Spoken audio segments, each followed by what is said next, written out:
it wouldn't be right. It wouldn't be right if all of the votes, they got to count the votes all crazy. No surprise. I mean, I'm not surprised. I don't know if any of you are surprised that in some of these tight races, we may or may not actually get results tonight. In some of these tight races, some races, there may be some clear-cut winners. It definitely depends on what we're talking about. But we're going to get started. On Fire TV is a streaming network for a generation on the move. Visit onfiretv.com for live top stories, breaking news, and original shows. Let's talk about this governor's race. More than a dozen candidates are facing off in a highly competitive Democratic and Republican primary for the nomination to become Maryland's next governor. Right? This post is being vacated, thankfully, by term-limited Governor Larry Hogan. I am so glad to see Larry Hogan go. Whoa, gosh, I'm happy to see that happen. Democrats have lost the governor's mansion more times than we have won in the past 2 decades. Republicans face a heated battle between the Hogan-endorsed candidate and the Trump-endorsed candidate on the Republican side. Oh, yeah, there's a lot going on tonight. Of course. The Democratic primary, an estimated 22% of the vote has been counted. 22% of the vote has been counted. Oh, I see Trump supporters in the building. Okay, so Trump 2024. You really think he's going to run? I mean, you say Trump 2024. I'm looking at Instagram. Somebody's saying that in the comment section. Here's the problem with Trump 2024. Trump's going to get less votes in 2024 than he got in 2020. So what are you going to do about that? He lost in 2020. He's going to get less votes. And you may say, why do you think that he's going to get less votes? Oh, it's very easy. It's very easy to make that determination. He's turned off more people. Since then. So less folks are going to vote for him, right? He turned off the white women in the suburbs. He's turned those ladies off. And when he announces that he's running, and I believe that he will, when he announces that he's running, talking about Donald Trump, he's going to start saying more obnoxious things. That's what he's going to do. And mainstream media is going to start covering him more. And it's going to be more, Democrats want him to run because Donald Trump is like, the only thing he cares about is himself. He will destroy the Republican Party. And Donald Trump running is actually good for Democrats. He's very divisive. You have a much better chance with DeSantis or Youngkin running than you do Trump. Trump runs, Republicans are going to lose. And that might be the best. That might be for the best. You may dominate in here, of course. We're talking about this. 23% of the vote in on the Democratic side. Wes Moore has a healthy lead. Strike gold. I'm going to come back to you 1 second. Wes Moore has a healthy lead with about 64,792 votes. Clearly ahead. Wes Moore. Tom Perez is his closest, 44,000. So in a distant third, Peter Franchot. Many favored Franchot. Now, this race is far from over with only 23% of the vote in. Ironically, Rashawn Baker, who's not even in the race anymore, is in fourth place with 4% of the vote. So your top three, who we've often talked about being the top three, Wes Moore, Tom Perez, Peter Franchot, Westmore is in the lead with 23% of the vote. On the Republican side, in the governor's race, an estimated 32% of the vote has been counted. Dan Cox is the Trump-endorsed candidate here in Maryland, and he has about 55% of a 55% lead right now, 56,590 votes. Kelly Schultz, the Republican moderate, she was, I think she was favored to win. It's not over yet, but she has about 40%, and they have 33% of the votes counted in that race. So I'm gonna get back to Instagram. So he said, do you think the country is better off with or without him? Do I think this country is better off without Donald Trump? Yes. Okay, yes. So here's the facts. Okay, these are the facts. Coronavirus, the pandemic, and the resulting economic backlash would have happened no matter who was the president. And Donald Trump would have been in charge of it, or the current president. The recession, or not recession, but the economic downturn, the inflation that we're facing right now, all of this would have still been happening. This is a result. The supply chain disasters, all of that stuff would still be happening if Trump was the president. So some of Trump's supporters seem to magically think that Trump would have been in office and voila, all of the effects of coronavirus would have been gone. All the supply chain, voila, Donald Trump would have just, pushed his orange hair to the side and voila, it would have been all of a sudden money just falling out the sky for everybody. No, it wouldn't have been like that. Okay, it would not have been like that. So, but here's the thing. If Donald Trump runs, that is going to be good because he's not going to win. Okay, he's not going to get all the votes. And if he tries some of that shady stuff like he did last time to steal it, to try to trick folks or to storm the Capitol, it's just going to expose his just who he is. And then maybe some of you Trump supporters might see then who he is. But he doesn't really want to run. He wants to make money and continue to be a bandit. And he makes more money not being president than president. So how's it going, Tiffany? Tiffany, so yes, COVID-19 was still happening when Trump was president. Yes, Trump, it happened while Trump was president. But it would have happened if Hillary had been president. It wasn't Trump that brought about COVID, just like the effects of COVID was not brought on by Biden. Biden and Trump both need to go somewhere far away. Neither one of them need to be the president. They are too old, too damn old. I could only hope a strong Republican candidate runs. Yeah, that's what you need. Here's what I would love to see. I would love to see a strong Republican candidate, a strong Democratic candidate, and a strong independent candidate. That's what I would like to see. That's what I would like to see. In the U.S. Senate here in Maryland, Chris Van Hollen faces Michelle Smith in the Democratic primary. He is favored to win that. But he's held his seat since 2017, and 10 Republicans are trying to get their party's nomination. 10 Republicans for the U.S. Senate. I'm glad that you agree, Strike Gold.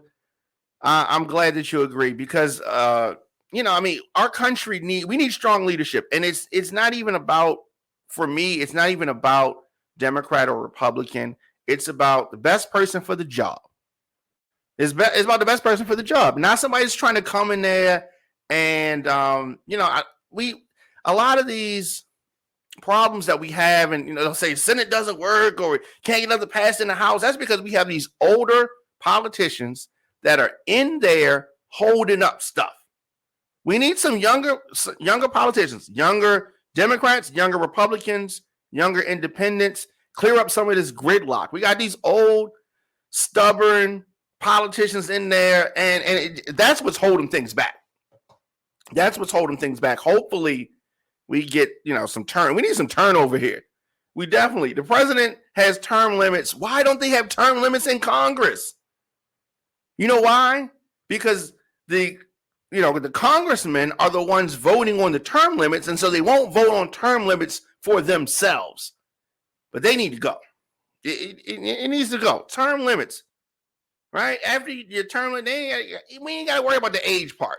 You just make it term limited, and then that will, filter all that foolishness out of there.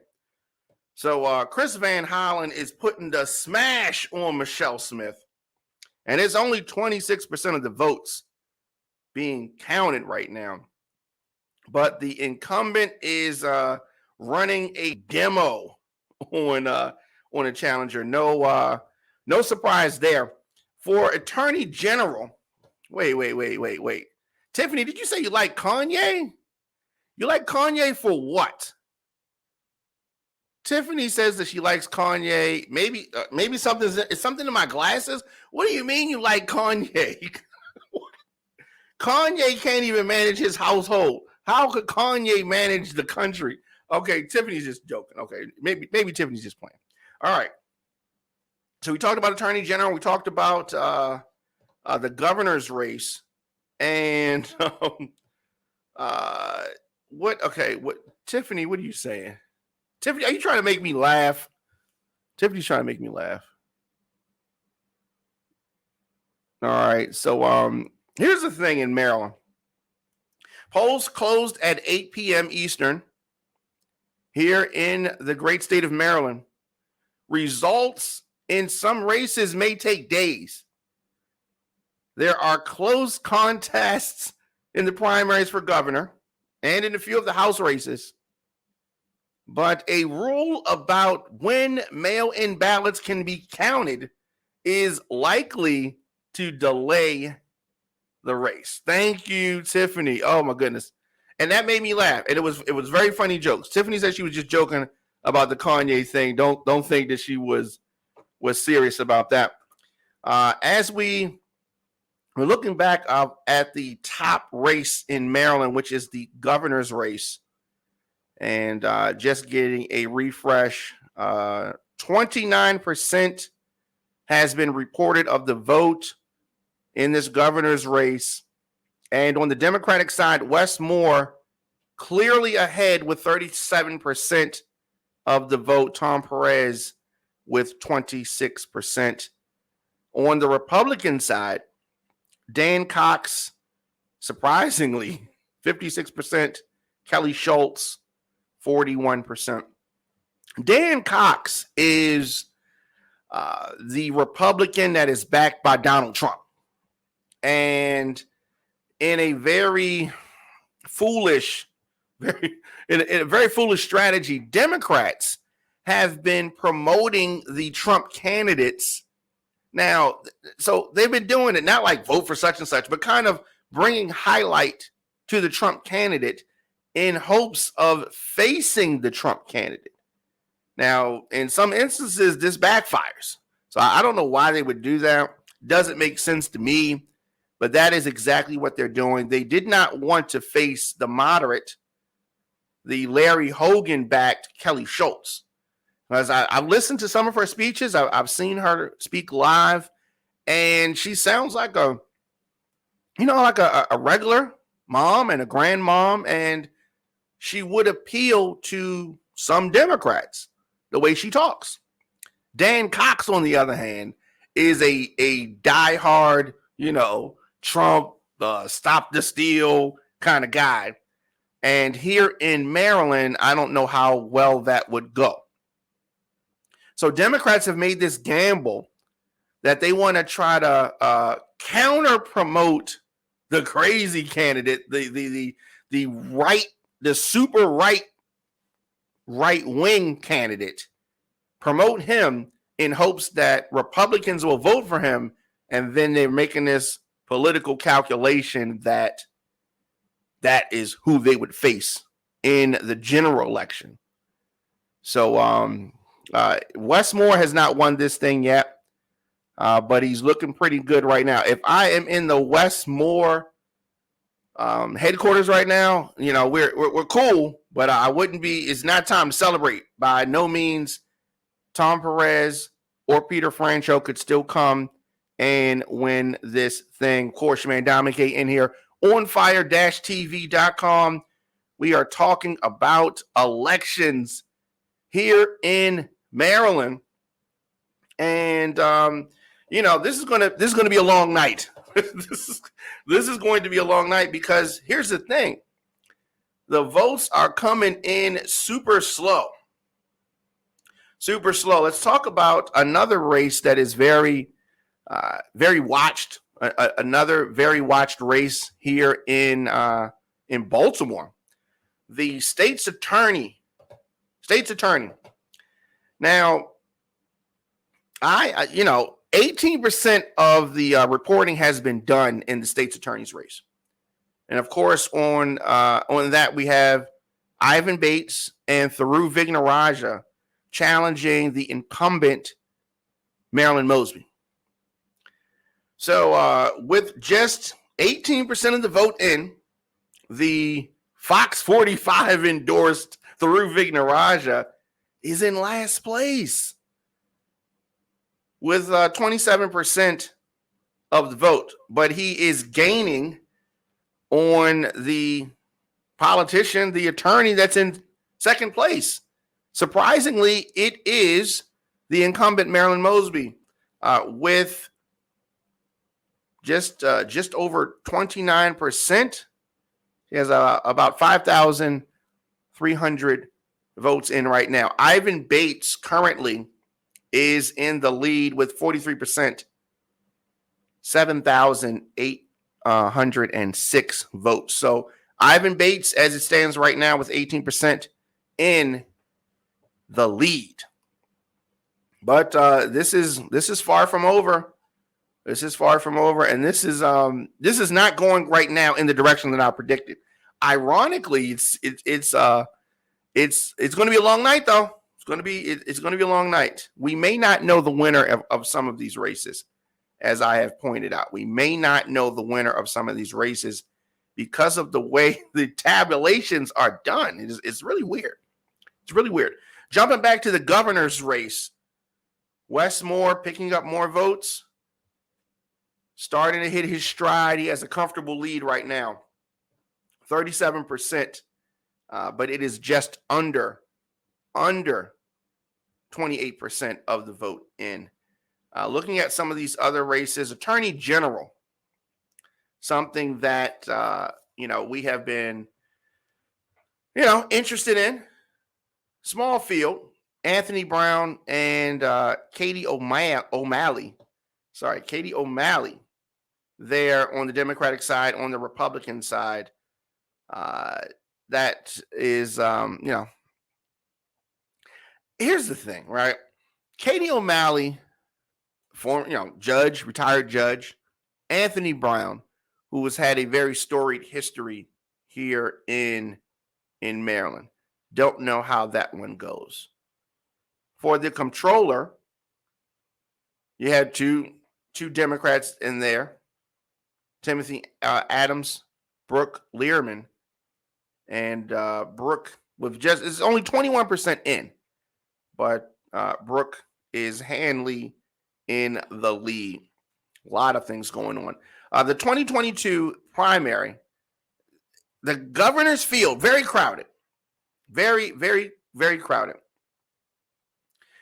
Rashawn Baker in fourth place suspended his campaign in early June. Now, you may say that others should have done the same thing. And, we might have even more of an idea as who the Democrats were going to have as their nominee. Polls are showing tight races in both parties right now. Both parties, tight race. We talked about Katie O'Malley, the former Baltimore judge, the former Maryland First Lady, running for the Democratic nomination to an office that will be opening with the retirement of Attorney General Frosh. She is running against Anthony Brown. We all know Anthony Brown, as I said. He was a lieutenant governor during Martin O'Malley's administration. And what's so ironic about this is he was the lieutenant governor that was or is her husband. How weird is that? How weird is that? They couldn't work this out. They couldn't figure this out. Anyway, on the GOP side, former prosecutor Jim Shalek is running. And so this is going to be an interesting race. Not sure where it goes just yet. And as I said, in some of these close races, we may not know for a few days who is the winner.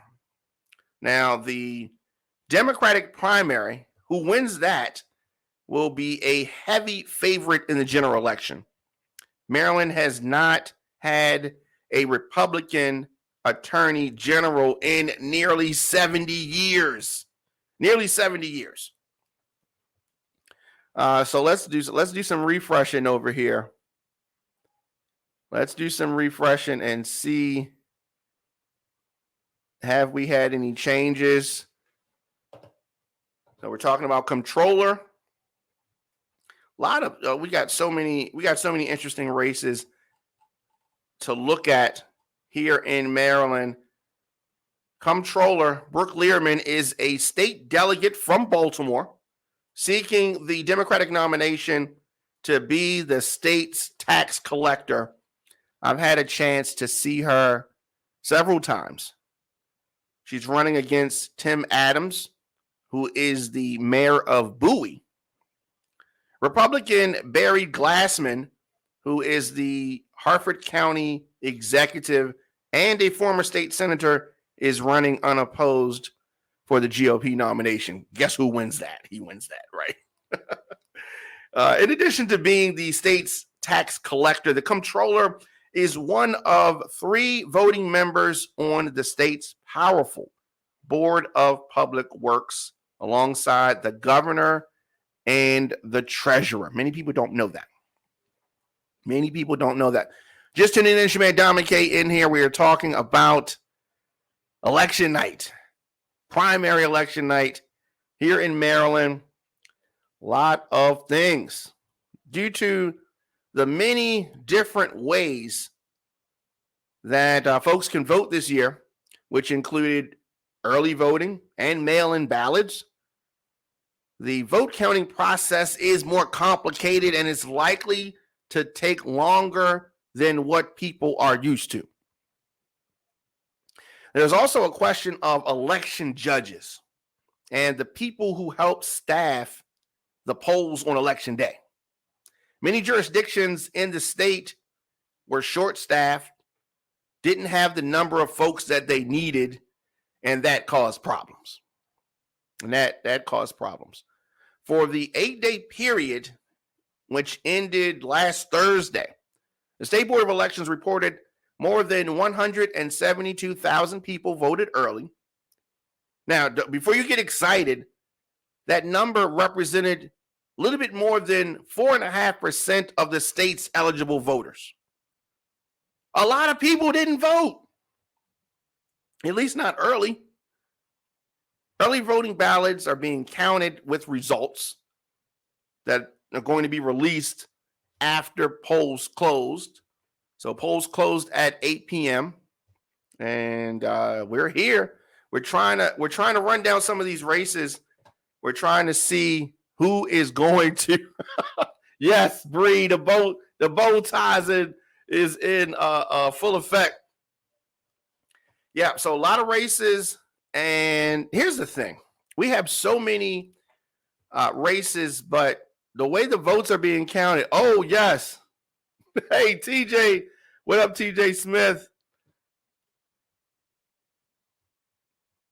TJ, is this race going the way that you wanted it to go? I don't know. I don't know. Yeah. TJ, I need to send you a link. I need to have you hop. Are you out at a party, TJ, or are you somewhere where you can hop on at some time tonight? You might be at a viewing party. Yes, exactly. It's what you thought. Well, listen, I did not want the Democrats to do what they did, and you called it. I thought that it was a sure win that Schultz was going to be the candidate, but it looks like Dan Cox, if things continue the way that they're going, is going to be the Republican nominee. And I think that can backfire against Democrats. Okay. All right. Let me know. Yeah, definitely let me know. Yeah, you said it. You called it. TJ Smith said that Dan Cox, I needed to worry about Dan Cox. And I had all but dismissed him. Dan Cox it is. No surprises for me. Okay. All right. What about the Baltimore State's attorney's race, the way that that's panning out right now? I know it's still early. Any surprises right there for you? Surprises for me. The way if things pan out the way that they are, I'm surprised. All right, so no surprise. Okay, TJ said no surprises for him. Yep, yeah, he yeah, you kind of called this. You kind of called this, but it's still an early night. It's still an early night. I might get one of my predictions might come true. One of my predictions might come true. I don't know. I think in the governor's race, we obviously had the top three, picked out, and it is pretty much panning out the way some thought, although I thought that Francho would be a little bit higher up than he is right now, but it's still early.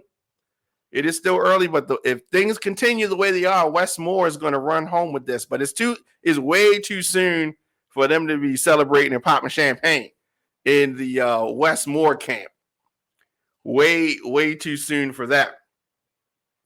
Now, we were talking about that matchup. If the matchup is Dan Cox and Wes Moore, are we concerned as Democrats? Are we concerned as independents? We do not need a Governor Dan Cox.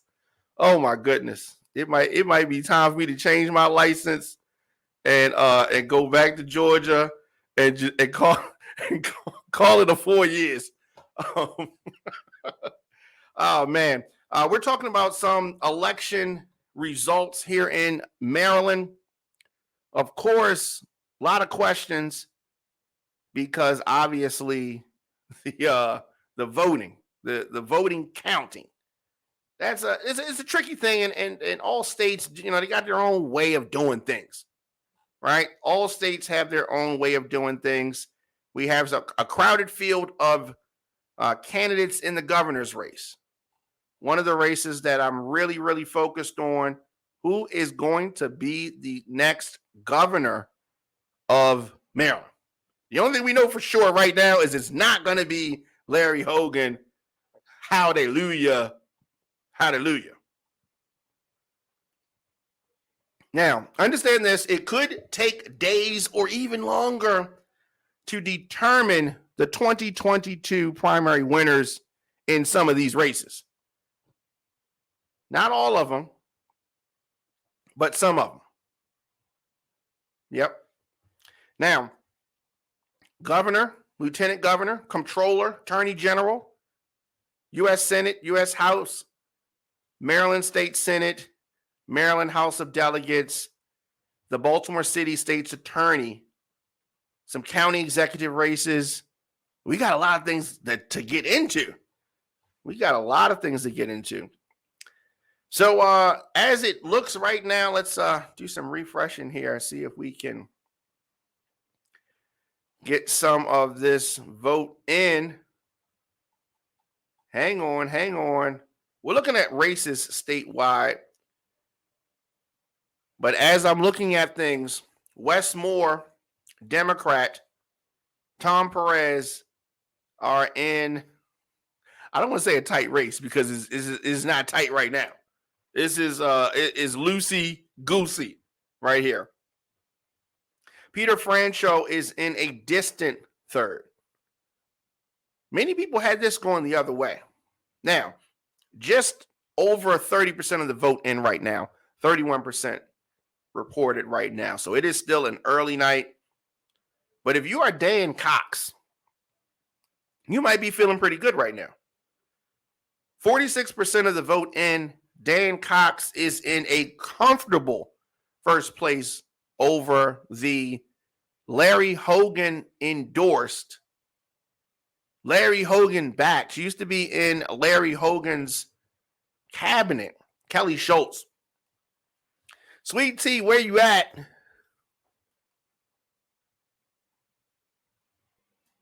Sweet Tea on the check-in on Instagram. I need you on the screen, young lady.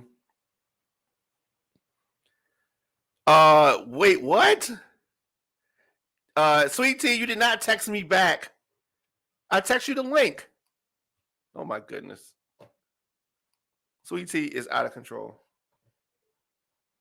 Sweet Tea is out of control. All right, I'm waiting to see what she says about that. All right, we talked about Attorney General Anthony Brown comfortably in the lead, but it's only 28% reporting. So that's still too close to call, too early to call. Maryland's Attorney General on the Republican side, just under 30%, still way too early to call. Maryland Comptroller, only 22% in, way too early to call.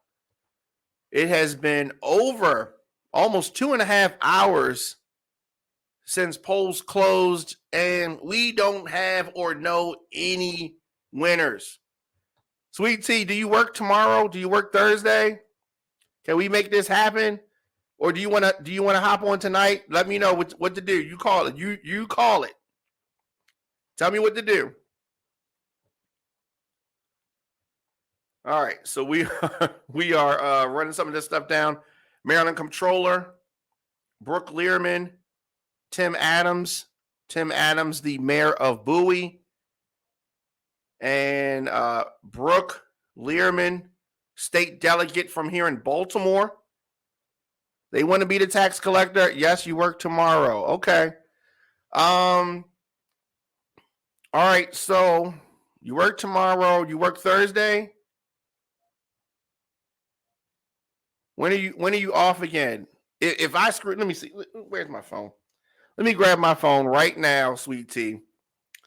Grab my phone and let me see. Oh no. Okay. You're right. It's in the draft. I didn't send it. It's right here. It's in the draft. It's in the draft. All right. Yeah, that I screwed that up. Oh, let's go tonight. Okay, perfect. So let's go tonight. All right. So right now it is 10:30 on the East Coast. How about 11 Eastern, 10 Texas, 10 Texas time? So 11 p.m. Can we do that? Can we do 11 p.m. Eastern, 10 p.m. Central time tonight for the His and Her show? All right, let me know. All right, so because here's the problem. When you done, check. When you done, okay, sure, perfect. All right, 11 p.m. All right, so in 30 minutes. All right, here's the problem. We have so many races 2.5 hours after polls close in little old Maryland, and we don't have winners. Not even close. So maybe in a couple days, I can hop on a show with TJ Smith and we might just be finding out some winners. That's crazy. That is crazy. Welcome to the new, it's just like a new thing. New thing. So we're trying to look at some of these results. Now, with just 36% of the vote in, Wes Moore in a considerable lead. He is creeping up on 98,000 votes. The closest challenger to Wes Moore currently, Tom Perez. And he is way back in the Wayback Machine. Do you know where the Wayback Machine is? Like the Wayback Machine, 67,000 votes. Yeah, Wes Moore is running a demo right now. Running a demo, and I am checking multiple screens here, trying to get results from the State Board of Elections. Like, their results are super behind schedule. Like, I don't even know what they are doing over there. All right, so let's bring some stuff here on the screen. All right, so right now, the governor's race, many people are looking at the governor's race. Many people, I mean, it is the top job in the state. Top job in the state. Wes Moore is, as I said, looking pretty good. 36% of the vote counted. Tom Perez, 25%. Peter Francho, 20%. Return Baker. Look at this. Return Baker leading the next tier of candidates, and he has been out of the race. He's been out of the race in a very distant single digits. This is per some of the Goucher polls. Doug Gansler in a distant fifth, 3%. Look at that. Amazing. The other story of the night, the Republican candidate, the Trump-endorsed Dan Cox, has a very comfortable lead as it stands right now over the Kelly Schultz, right? The Hogan endorsed one. The Republicans below her, nothing of note with regards to, they're not going to be a problem. They're not going to be a problem at all. A lot of things. So much. We know so much, yet we know nothing. You know nothing, Jon Snow. Yeah, we feel like Jon Snow. Visit OnFireTV.com for live top stories, breaking news, and original shows. All right, let me see if I can. Let's do this. We're going to get TJ Smith on here. And going to get TJ Smith on here in a minute.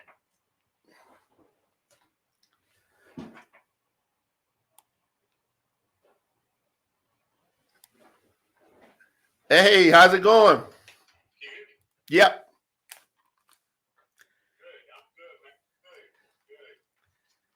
Yeah, you called it.